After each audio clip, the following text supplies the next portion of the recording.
ഇദ്ദേഹത്തെ കാസ്റ്റ് ചെയ്യുന്നുള്ളതിന് എനിക്ക് ഒറ്റ മറുപടി ഉള്ളൂ, ആളെ വേണ്ടത്ര പരിചയമില്ലാന്ന് തോന്നുന്നു.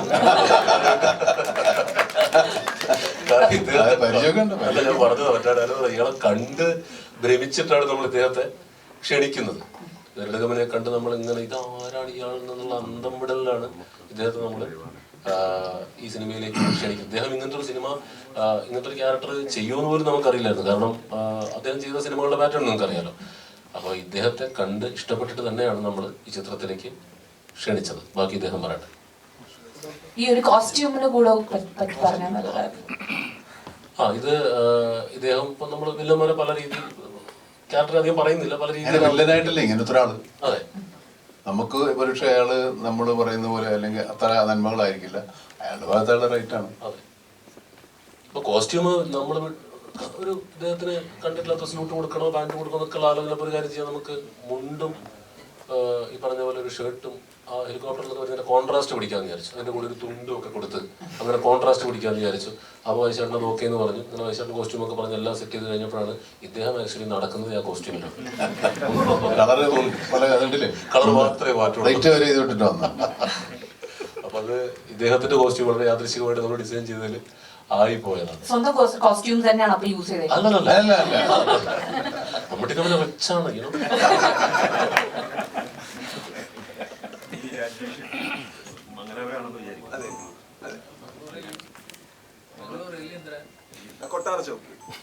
ഒരു വാക്ക് പഠിച്ചു ടൗണല്ലേട്ടോ, സുരത്കൽ കാസർഗോഡ്.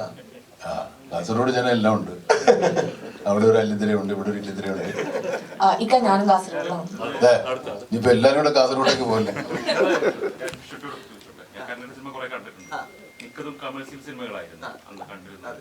എനിക്ക് തോന്നുന്നത് ഉപേന്ദ്രയുടെ ഓമാണ് ആ ഒരു കാലത്ത് ചെറിയൊരു മാറ്റം വരുത്തിയ ഒരു സിനിമയൊക്കെയാണ് തോന്നിയത്.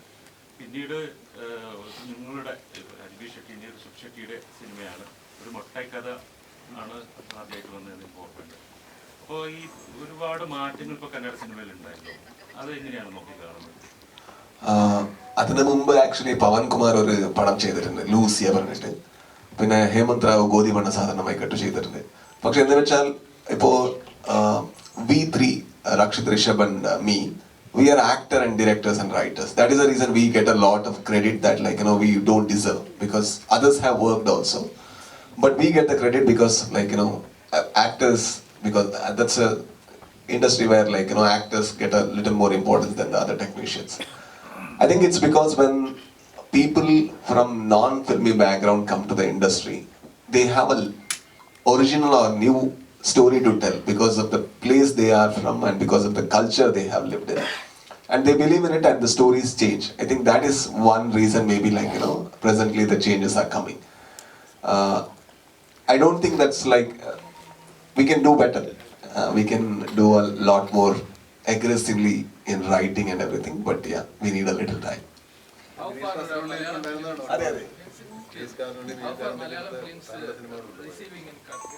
Very well. For example, Avesham was a super duper hit, and Premalu was a very good hit, and Manjumal Boys received very well, and even with the Turbo, the enquiry for the distribution is very good there, and it is gone, sir. I think it's not anymore language cinemas. It is about good cinemas or bad cinemas. If it is good, it will be received in Chennai and Telugu speaking states as well. So if it is bad, it is not at all received in your own state. I think that is the only criteria right now. Hi Anjana, എൻ്റെ question അഞ്ജനയോട്. Hi മേഘ. അഞ്ജന, ഇപ്പോൾ ഫഹദ് കഴിഞ്ഞു, next നമ്മുടെ മെഗാസ്റ്റാറിന്റെ കൂടെയാണ് ഒരു movie എന്ന് പറയുന്നത്. അഞ്ജനയെ സംബന്ധിച്ചോളം അതൊരു ആക്ടിങ് എക്സ്പീരിയൻസ് ആണ്. എങ്ങനെയുണ്ടായിരുന്നു ടർബോയിൽ ആക്ടിങ് എക്സ്പീരിയൻസ് വിത്ത് മെഗാസ്റ്റാർ? ഇവിടുന്ന് തുടങ്ങണ്ടെന്ന് ആലോചിക്കുക. ഓഫ് കോഴ്സ് എല്ലാ മലയാളികളെ പോലെയും ഷാർജ 12th വരെ ഷാർജയിലായിരുന്നു പഠിച്ചതും. Yeah, it was a great experience. Namaskaram. So, my character name is Vetrivel Shanmugasundaram, and he is a very confident man, and he has some goals. And to achieve that, I think he'll be walking any route. And to play such a big role in front of such a big legend was a little scary, and of course intimidating. പക്ഷെ അവരൊരു നല്ല ഒരു accompany ചെയ്യുന്ന ഒരു ആക്ടറാണ്. He always teaches you to, like, you know, if you are a little uncomfortable, he senses it and he makes you comfortable. The first day was a little scary because it was a very big monologue, and in this cinema I speak Tamil. എനിക്ക് തമിഴ് അറിയില്ല, മലയാളം കുറച്ചും കൂടി അറിയും. And in the last moment, actually, I by-hearted the dialogue and came to the set because I'm acting in front of him. I was already a little scared, and then suddenly director asked me to speak in Malayalam. And that was almost like, you know, one-page monologue, and sir was doing nothing in the scene, staring at me because that was his scene. Now you need to speak Malayalam in front of the legend. And I knew that, like, you know, am I speaking all right? Like, you know, is it fine and everything? And then fortunately he could sense that, like, you know, I'm a little uncomfortable and little conscious. Then he actually, you know, casually, this can be told like this can be told like this. And he guided me. And then I could sense that, he's not judging me. Now I can actually do better.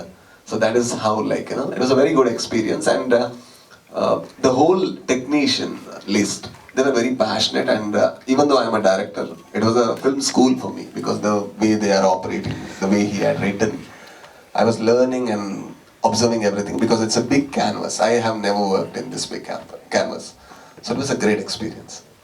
Sir was a little angry because when you do fights and all, it is very normal because it's very hard work as well, and it was very late night.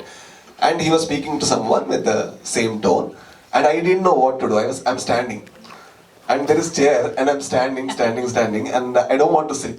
Okay, and he sat, and I didn't want to go next to him, and I'm just, like, you know, acting as if, like, you know, I'm looking around, and he said, like, what are you doing? No sir, I'm like, sit. I'm like, Okay. but he was teasing me. He was not scolding him. And I'm like, okay, thank you. മിഥുന് കിട്ടി, ഇനി cinema കഴിഞ്ഞിട്ടായിരിക്കും. And one more question. പറയാനാണോ? പറഞ്ഞു. വേറൊരു കാര്യം, ഇപ്പൊ നിങ്ങൾ ഈ പുതിയ ആളുകളോടൊക്കെ മമ്മൂക്കയുടെ കൂടെയുള്ള അഭിനയം എങ്ങനെ ഉണ്ടായിരുന്നു എന്ന് ചോദിക്കുമ്പോൾ നിങ്ങൾ മനസ്സിലാക്കേണ്ട ഒരു കാര്യം, മറ്റേ പുതിയതായിട്ട് ഒരു ക്യാമ്പസിലേക്ക് വരുമ്പോഴത്തേക്കും അവരെ റാഗ് ചെയ്യാൻ നിൽക്കുന്ന സീനിയറിനെ പോലെ നിൽക്കുന്ന ഒരാളൊന്നുമല്ല മമ്മൂക്ക. ഇവരെ പരമാവധി ഇവർ പറഞ്ഞ പോലെ പ്രോത്സാഹിപ്പിച്ച് അവർക്ക് ധൈര്യം കൊടുത്ത് അവരുടെ മാക്സിമം ഔട്ട് കംഫർട്ടബിൾ ആയിട്ട് എടുക്കാൻ ശ്രമിക്കുന്ന ഒരാളാണെന്ന് മാത്രം ഇവിടുന്ന് പറയുകയാണ്. Okay, next. ഇവരുടെയൊക്കെ കൂടെ അഭിനയിച്ചപ്പോ എന്റെ എക്സ്പീരിയൻസ് എന്താ? ഞാനത് ചോദിക്കാൻ റിവേഴ്സ് ചെയ്യാൻ വരികയായിരുന്നു. എങ്ങനെ ഉണ്ടായിരുന്നു മമ്മൂക്ക ഇവരുടെ ഒക്കെ അഭിനയിച്ചപ്പോഴത്തേക്കും? നല്ല സ്വീറ്റ് ആൾക്കാർ, നല്ല ആൾക്കാരാ. ഒരു ജാടയുമില്ല, ഒരു അഹങ്കാരമില്ല, ഒരു കുഴപ്പമില്ല, നുള്ളുമില്ല. ഇവര് പറയുന്നത് ഞാൻ സ്കൂൾ മാഷ കൂട്ട നുള്ളി അല്ല, പക്ഷെ ഞങ്ങൾ ഭയങ്കര എക്സൈറ്റഡ് ആണ്. ഇപ്പൊ ലാലേട്ടനാണെങ്കിലും മമ്മൂക്കയുടെ ഒപ്പം അഭിനയിക്കുമ്പോ അവർക്ക് കിട്ടുന്ന ആക്ടിങ് എക്സ്പീരിയൻസ്, അതുകൊണ്ടാണ് ഞാൻ ചോദിച്ചത് എങ്ങനെ ഉണ്ടായിരുന്നു ആ എക്സ്പീരിയൻസ്. കാര്യമുണ്ട്, നമ്മളിപ്പോ 42 വർഷമായി സിനിമയിൽ. ഇപ്പൊ നമുക്ക് ഇവരെയൊക്കെ കൂടെ അഭിനയിക്കാൻ പറ്റുന്നുണ്ടല്ലോ, അതൊരു ഭാഗ്യമല്ലേ? ശരിയാണ്, അങ്ങനെയുണ്ട്. ഇല്ല, വൈശാഖ് സാർ എൻ്റെ അടുത്ത് പറഞ്ഞു, നമ്മളൊരു യൂണിവേഴ്സിറ്റി പോകുന്ന പോലെയാണ്, ഒരു PhD എടുത്ത ഒരാളുടെ അടുത്ത് അഭിനയിക്കുന്ന പോലെയാണ്. അപ്പൊ നമുക്ക് അറ്റ് വൺ ഗോ എല്ലാ ഇൻഫർമേഷനും കളക്ട് ചെയ്യാൻ പറ്റില്ല, കുറച്ചായിട്ട് പഠിച്ചു വരാൻ പറ്റുള്ളൂ. അതെ, ഫഹദ് മമ്മൂക്ക. PhD ഒന്നുമില്ല, ഞാൻ 10ാം ക്ലാസ് തോറ്റാ. ഞാൻ പഠിച്ചോണ്ടിരിക്കല്ലേ നിങ്ങൾ